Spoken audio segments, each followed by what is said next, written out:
നമസ്കാരം. മലയാളി വാർത്തയിലേക്ക് സ്വാഗതം. അങ്ങനെ രാഹുൽ മാങ്കൂട്ടത്തിന് രക്ഷപ്പെടാനുള്ള അവസരങ്ങളുണ്ട് എന്നുള്ള തരത്തിലുള്ള കാര്യങ്ങളാണ് ഓരോ ദിവസവും പുറത്തു വരുന്നത്. ഈ വിഷയം ഉപയോഗിച്ചുകൊണ്ട് രാഹുൽ മാങ്കൂട്ടത്തിന്റെ രാഷ്ട്രീയ ഭാവി തകർക്കാൻ വേണ്ടി ഒരു വലിയ ലോബി തന്നെ ഇവിടെ പ്രവർത്തിക്കുന്നുണ്ട് എന്നുള്ള തരത്തിൽ ഓരോ ദിവസവും റിപ്പോർട്ടുകൾ പുറത്തു വരുമ്പോൾ ഒരു പ്രധാനപ്പെട്ട കോടതി വിധി തന്നെ രാഹുൽ മാങ്കൂട്ടത്തിന്റെ വിഷയം, രാഹുൽ മാങ്കൂട്ടത്തിനെതിരെയുള്ള പരാതികൾ അത് ഒന്നുമല്ലാതാകാനുള്ള സാധ്യതകൾ വെളിപ്പെടുത്തുകയാണ്. അതായത് കഴിഞ്ഞ ദിവസം രാഹുൽ ഈശ്വർ മാധ്യമങ്ങളെ കണ്ടപ്പോൾ ചൂണ്ടിക്കാണിച്ചിരുന്ന ഒരു കോടതി വിധിയുണ്ട്. സമ്മതത്തോടെയുള്ള ലൈംഗിക ബന്ധത്തിൽ ഏർപ്പെട്ട ശേഷം ബന്ധം വഷളാകുമ്പോൾ ബലാത്സംഗ കേസുകൾ ഫയൽ ചെയ്യുന്ന നടപടികൾ ആശങ്ക പ്രകടിപ്പിച്ചുകൊണ്ട് സുപ്രീം കോടതി പുറപ്പെടുവിച്ച ഒരു പ്രസ്താവനയാണ് അത്. ആ ഒരു പ്രസ്താവന കൂടെ പരിശോധിക്കുമ്പോൾ അത് രാഹുൽ മാങ്കൂട്ടത്തിന്റെ കേസുമായി ബന്ധപ്പെടുത്തി നോക്കുമ്പോൾ ഒരു പക്ഷേ രാഹുൽ മാങ്കൂട്ടത്തിന് രക്ഷപ്പെടാനുള്ള സാധ്യതകളുണ്ട് എന്നുള്ള വിലയിരുത്തലുകളാണ് പുറത്തുവരുന്നത്. അതായത് വിവാഹം കഴിച്ചൊരു സ്ത്രീക്ക് ഒരു കാരണവശാലും വിവാഹ വാഗ്ദാനം നൽകി പീഡനത്തിന് ഇരയാക്കി എന്നുള്ള ഒരു പരാതി പോലും നൽകാനുള്ള അർഹതയില്ല എന്ന തരത്തിലുള്ള കോടതി പരാമർശം, കോടതിയുടെ നിർദ്ദേശം അത് വലിയ രീതിയിൽ ചർച്ചയാകർഷിക്കപ്പെടുകയാണ്. പരസ്പര സമ്മതത്തോടെയുള്ള ലൈംഗിക ബന്ധത്തിൽ ഏർപ്പെട്ട ശേഷം ബന്ധം വഷളാകുമ്പോൾ ബലാത്സംഗ കേസുകൾ ഫയൽ ചെയ്യുന്ന നടപടി അത് ആശങ്കകരമാണ് എന്ന് ചൂണ്ടിക്കാണിച്ചുകൊണ്ടാണ് സുപ്രീം കോടതി നിർണായകമായിട്ടുള്ള ഒരു ഉത്തരവ് കഴിഞ്ഞ ദിവസം പുറപ്പെടുവിച്ചത്. അത്തരം സംഭവങ്ങൾ നീതിന്യായ വ്യവസ്ഥയെ ദുരുപയോഗം ചെയ്യുന്നതാണ് എന്നാണ് കോടതിയുടെ അഭിപ്രായം. വിവാഹിതരായ ഒരു സ്ത്രീ മറ്റൊരാളുമായി ലൈംഗിക ബന്ധത്തിൽ ഏർപ്പെട്ട സംഭവങ്ങളിൽ വിവാഹ വാഗ്ദാനം നൽകിയുള്ള പീഡന കേസ് ഫയൽ ചെയ്യാൻ കഴിയില്ല എന്ന് കോടതി വ്യക്തമാക്കി. ജസ്റ്റിസുമാരായ ബി നാഗരത്ന, ഉജ്വൽ ഭുയാൻ എന്നിവരടങ്ങിയിട്ടുള്ള ബെഞ്ചാണ് ഈ കാര്യത്തിൽ വ്യക്തത നൽകുന്നത്.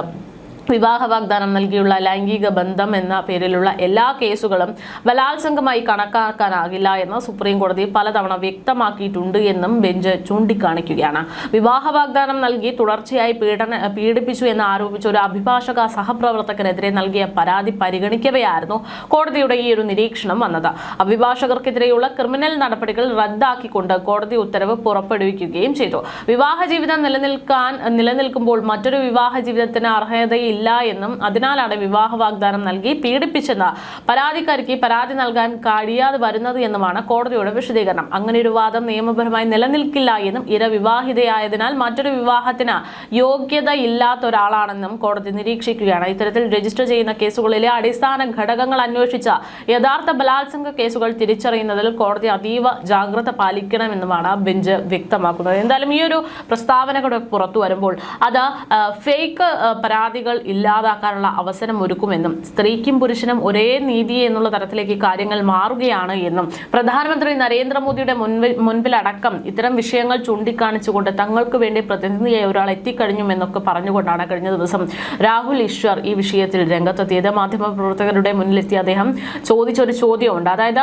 തുടക്കം മുതൽ തന്നെ രാഹുൽ മാങ്കൂട്ടത്തിന്റെ വിഷയത്തിൽ വലിയ രീതിയിൽ ഇത്തരത്തിൽ ഓരോ പരാതികളും വരുമ്പോൾ മൂന്നാമതായി വന്ന പരാതി അടക്കം എടുത്തു നോക്കുമ്പോൾ കൃത്യമായ തെളിവ് രാഹുൽ മാങ്കൂട്ടത്തിനെതിരെ ഉണ്ട് എന്നുള്ള ഒരു പരാമർശം നടത്തിയിരുന്നു. അന്ന് അതുവരെ ഉണ്ടായിരുന്ന കേസുകളോ ആരോപണങ്ങളോ പോലെയല്ല രാഹുൽ മാങ്കൂട്ടത്തിനെതിരെ ഇപ്പോൾ ഉയരുന്ന കേസിൽ തൻ്റെ കുഞ്ഞിനെ നശിപ്പിക്കണമെന്ന് പറഞ്ഞ് രാഹുൽ മാങ്കൂട്ടത്തിൽ രംഗത്ത് വന്നതിൻ്റെ തെളിവായിട്ട് തൻ്റെ കയ്യിൽ ആ ഒരു ശാസ്ത്രീയമായി തെളിയിക്കാൻ പറ്റിയ ഭ്രൂണം തൻ്റെ കയ്യിൽ ഉണ്ടായിരുന്നു എന്നുള്ള തെളിവായിട്ട് തൻ്റെ കയ്യിൽ ഉണ്ടായിരുന്നു എന്നുള്ളൊരു പ്രസ്താവന യുവതി നടത്തിയതായിട്ട് പറയുന്നു. അങ്ങനെയാണെങ്കിൽ ആ ഒരു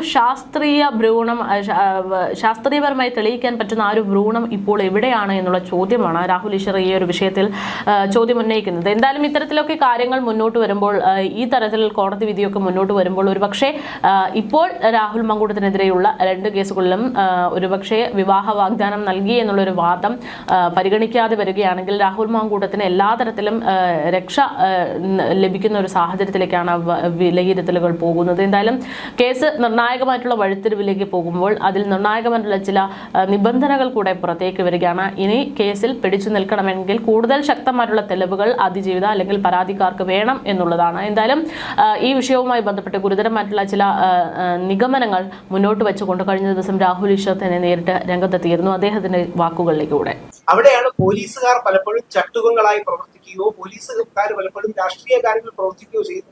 നിങ്ങളൊന്ന് ആലോചിച്ചു, രാഹുൽ മാങ്കൂട്ടത്തലിന്റെ കേസിലെ 1ാം പരാതിക്കാരിയും 3ാം പരാതിക്കാരിയും വിവാഹിതരാണെന്ന കാര്യത്തിൽ സംശയമില്ല.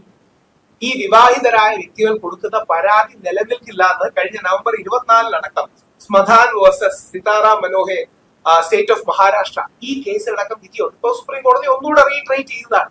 ഇത് പോലീസുകാർക്കും പ്രോസിക്യൂഷനും അറിയാത്തതാണോ? പോലീസുകാർക്കും പ്രോസിക്യൂഷനും അറിയാഞ്ഞിട്ടാണോ അവർ ഈ കേസ് എടുക്കുന്നത്? പകരം രാഷ്ട്രീയപരമായ, അതായത് കോർട്ട് ഹാസ്, അതിലെ പാരാഗ്രാഫ് 9 കൃത്യമായി ഞാൻ വായിക്കാം.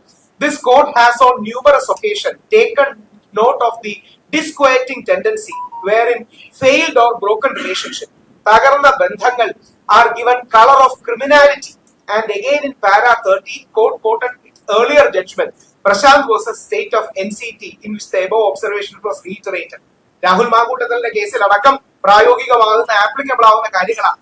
പലപ്പോഴും ബന്ധങ്ങൾ തകരുമ്പോൾ, ഫെയിൽഡ് ആൻഡ് ബ്രോക്കൺ റിലേഷൻഷിപ്പ് ആകുമ്പോൾ അതിന് ക്രിമിനാലിറ്റിയുടെ ഒരു നിറം നൽകും. അതല്ലേ രാഹുൽ മാങ്കൂട്ടത്തലിന്റെ കേസിൽ കണ്ടത്? അതല്ലേ പലരുടെയും കേസിൽ നമ്മൾ കണ്ടത്? അവർക്ക് ബന്ധം ഉണ്ടായിരുന്നു. ഞാൻ ഏറ്റവും വിനയത്തോട്, ഞാൻ ആരെയും നെഗറ്റീവായി പറയാനല്ല, പോസിറ്റീവായി ചോദിച്ചോട്ടെ, പീഡിപ്പിച്ച വ്യക്തിക്ക് ഗോട്ട് മിൽക്കും ഷാമ്പുവും ചെരുപ്പും ഒക്കെ ഏതെങ്കിലും സ്ത്രീ മേടിച്ചു കൊടുക്കും? നിങ്ങളൊന്ന് ആലോചിച്ച് നോക്കുക. അതിൽ ഈ പെൺകുട്ടിയെ സപ്പോർട്ട് ചെയ്യാനായി പ്രമുഖ മാധ്യമ പ്രവർത്തക അവരുടെ ഫേസ്ബുക്കിൽ കോടതിയിലുള്ള തെളിവുകൾ നടന്നു കൊടുത്തിട്ടുണ്ട്. മാധ്യമപ്രവർത്തകർ എനിക്ക് വർഷങ്ങളായിട്ട് അറിയാൻ ബഹുമാനമാണ്. അവരതിലെ ഒരു ഡേറ്റ് മാത്രം മറച്ചു വെച്ചു. എന്തുകൊണ്ടാണെന്ന് അറിയാം? ആ ഡേറ്റിലെ മാസം മറച്ചു വെച്ചു. ആ ഡേറ്റ് പീഡനം നടന്നു എന്ന് ആരോപിക്കുന്നതിന് ശേഷം 6 ദിവസം കഴിഞ്ഞുള്ള ഡേറ്റാണ്. 10,000 രൂപ രാഹുൽ മാങ്കൂട്ടത്തിൽ അങ്ങോട്ട് അയച്ചു കൊടുത്ത ദിവസമാണ്. അതായത് ഒരു പ്രത്യേക ഡേറ്റിന് ശേഷം ആ ഡേറ്റ് പീഡനം നടന്നു എന്ന് പറയപ്പെടുന്ന ദിവസത്തിന് ശേഷം 6 ദിവസം കഴിഞ്ഞാണ് ഈ ഡേറ്റ്. ആ ഡേറ്റ് മാത്രം മറച്ചു വെച്ചാണ് സ്ക്രീൻഷോട്ട്സ് ഇട്ടത്. പീഡിപ്പിച്ച ഒരു വ്യക്തിക്ക് 6 ദിവസത്തിന് ശേഷം അങ്ങോട്ട് ആരെങ്കിലും 10,000 രൂപ അയച്ചു കൊടുക്കും? ബലാത്സംഗം ചെയ്ത് തുപ്പി മുഖത്തടിച്ചു പറയുന്ന കഥകൾ നിങ്ങൾ ആലോചിച്ചു നോക്കണം. ബലാത്സംഗം ചെയ്തു, തുപ്പി മുഖത്തടിച്ചു, ഉപദ്രവിച്ചു. പിന്നെ ഈ സമയത്ത് ചോദിക്കാൻ പാടുണ്ടോ എന്നറിയില്ല, വളരെ വിനയത്തോടെ ചോദിച്ചോട്ടെ, ഒരു ശാസ്ത്രീയ ഭ്രൂണം കയ്യിലുണ്ടെന്നായിരുന്നു ആദ്യം പറഞ്ഞിരുന്നത്. ഓർമ്മയില്ലേ ആദ്യ ദിവസം വന്ന വാർത്തകൾ? ആ ഭ്രൂണം എവിടെ? ആദ്യ ദിവസം വന്ന വാർത്തകളിൽ പഴയ കേസ് പോലെയൊന്നുമല്ല, ശാസ്ത്രീയമായി ഭ്രൂണം കയ്യിലിരിപ്പുണ്ട്. ഞാനെല്ലാം അത്ഭുതപ്പെട്ടു, അതെങ്ങനെയാണ് ഉണ്ടാകുക? ഇപ്പൊ മാസങ്ങൾക്കോ വർഷങ്ങൾക്ക് ശേഷം നടന്നത് അതൊക്കെ എവിടെ? ശരിക്കും നിങ്ങൾ മീഡിയക്കാരെയും പോലീസുകാരും പരാതിക്കാരും ചേർന്ന് പറ്റിക്കുകയാണ്.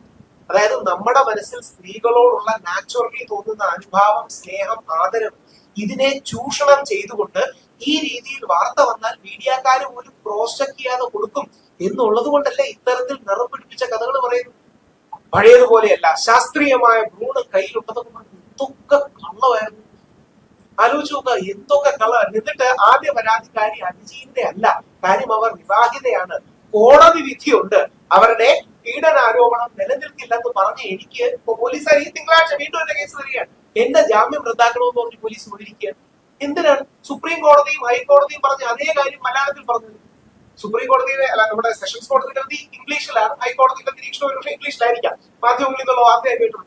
ഇതേ കാര്യം മലയാളത്തിൽ പറഞ്ഞത് എനിക്ക് എന്റെ ജാമ്യം റദ്ദാക്കണം എന്ന് പറഞ്ഞ് ഈ തിങ്കളാഴ്ച വീണ്ടും കേസ് വരിക. കോടതിയുടെ വിധിയാണ് ഞാൻ പറഞ്ഞത്. അതായത് കോടതി വിധിന്യായത്തിൽ, ഇവിടുത്തെ സെഷൻസ് കോടതി നസീറ മാഡത്തിന്റെ വിധിന്യായത്തിൽ എടുത്തെഴുതിയിട്ടുണ്ട്, ഈ അവസരത്തിൽ ലഭ്യമായ വിവരങ്ങളുടെ അടിസ്ഥാനത്തിൽ പീഡനാരോപണം നിലനിൽക്കില്ലെന്ന് കോടതിയുടെ വിധിയാണ്. ഈ കോടതിയുടെ വിധി മലയാളത്തിൽ പറഞ്ഞു എന്ന് പറഞ്ഞാണ് എനിക്കെതിരെ പോയിരിക്കുന്നത്. കാര്യം എന്റെ ജാമ്യം റദ്ദാക്കണം. ഇത് കണ്ടിന്യൂസ് ആയിട്ട് മനഃപൂർവ്വം കപട സ്ത്രീപക്ഷമായി ഭാവിച്ചുകൊണ്ട് പുരുഷന്മാരെ വേട്ടയാടുന്നതാണ്. ഞാൻ ശരിക്കും വലിയൊരു കാര്യമായിട്ട് സാറിനോട് പറഞ്ഞു. സാറ് പറഞ്ഞപ്പോഴാണ് എനിക്ക് എന്റെ ക്രക്സ് മനസ്സിലായത്. യഥാർത്ഥത്തിൽ സുപ്രീം കോടതി പലതവണയായിട്ട് റീട്രേറ്റ് ചെയ്തു. ഞാനിപ്പോ ലൈവ് ലോയിൽ കയറി നോക്കിയാൽ സുപ്രീം കോടതി അങ്ങനെയല്ല പറഞ്ഞിരിക്കുന്നത്. ഞങ്ങൾ പലതവണയായിട്ട് ഇത് പറയുകയാണ്. വി ആർ റീട്രേറ്റിംഗ് ദാറ്റ് ഇത് ഒരു കാരണവശാലും ബ്രോക്കൺ മാരേജസിൽ ഇത് കൊടുക്കുക, അല്ലെങ്കിൽ ബ്രോക്കൺ റിലേഷൻഷിപ്പ് കൊടുക്കാൻ പാടില്ല. 2, ശ്രദ്ധിക്കുക, വിവാഹിതയായ ഒരു സ്ത്രീക്ക് മറ്റൊരു പുരുഷനെതിരെ വിവാഹ വാഗ്ദാനം നൽകി പീഡിപ്പിച്ചു എന്നൊരു പരാതി കൊടുക്കാൻ കഴിയില്ല. ഒന്ന് ആലോചിക്കുക, പരാതി കൊടുക്കാൻ കഴിയില്ല. ആ പരാതിയുടെ ബേസിലാണ് രാഹുൽ മാങ്കൂട്ടത്തിൽ 18 ദിവസം ജയിലിൽ കിടന്നത്. അങ്ങനെ പരാതി കൊടുത്തവരെ ചൂണ്ടിക്കാണിച്ചു എന്ന പേരിലാണ് ഞാൻ 16 ദിവസം ജയിലിൽ കിടന്നത്. ആ പരാതിയുടെ പേരിലാണ് രാഹുൽ മാങ്കൂട്ടത്തിലെ മാധ്യമങ്ങളുടെ ഒരു വിഭാഗമെങ്കിലും ഇത്രയും നിശിതമായി ആക്രമിച്ചതും വിമർശിച്ചതും. ഓർക്കുക, ഞങ്ങൾ പറയുന്നതിനേക്കാൾ സ്ട്രോങ് ആയി ബഹുമാനപ്പെട്ട സുപ്രീം കോടതി പറഞ്ഞത്, നിങ്ങൾ എല്ലാവരും ചെയ്ത വാർത്ത കണ്ടാണ്, പ്രമുഖമായിട്ട് എല്ലാ ചാനലും കൊടുക്കുന്നുണ്ട്, പരാതി കൊടുക്കാൻ കഴിയില്ല എന്നാണ് പറഞ്ഞിരിക്കുന്നത്. ആ പരാതി കൊടുക്കാൻ കഴിയാത്ത സാഹചര്യം പോലീസിന് അറിയില്ലായിരുന്നു, ഇത് പ്രോസിക്യൂട്ടറിന് അറിയില്ലായിരുന്നു, ഇത് നിയമ സംവിധാനത്തിന് അറിയില്ലായിരുന്നു. അപ്പോ ആടിനെ വേട്ടയാടാൻ കിട്ടുന്ന എല്ലാ അവസരവും ഇവിടുത്തെ പോലീസും ഒരു വിഭാഗം മാധ്യമങ്ങളും സെലിബ്രേറ്റ് ചെയ്യാം. എനിക്ക് national alliance for justice for ഓളിന് ഏറ്റവും സന്തോഷം. ഞങ്ങളൊക്കെ കുറെ കൂടെ സാധാരണക്കാരുടെ ലാംഗ്വേജിൽ പറയാം, നമുക്കൊന്നും ആ രീതിയിൽ നിയമവരിക്കാനുണ്ട്.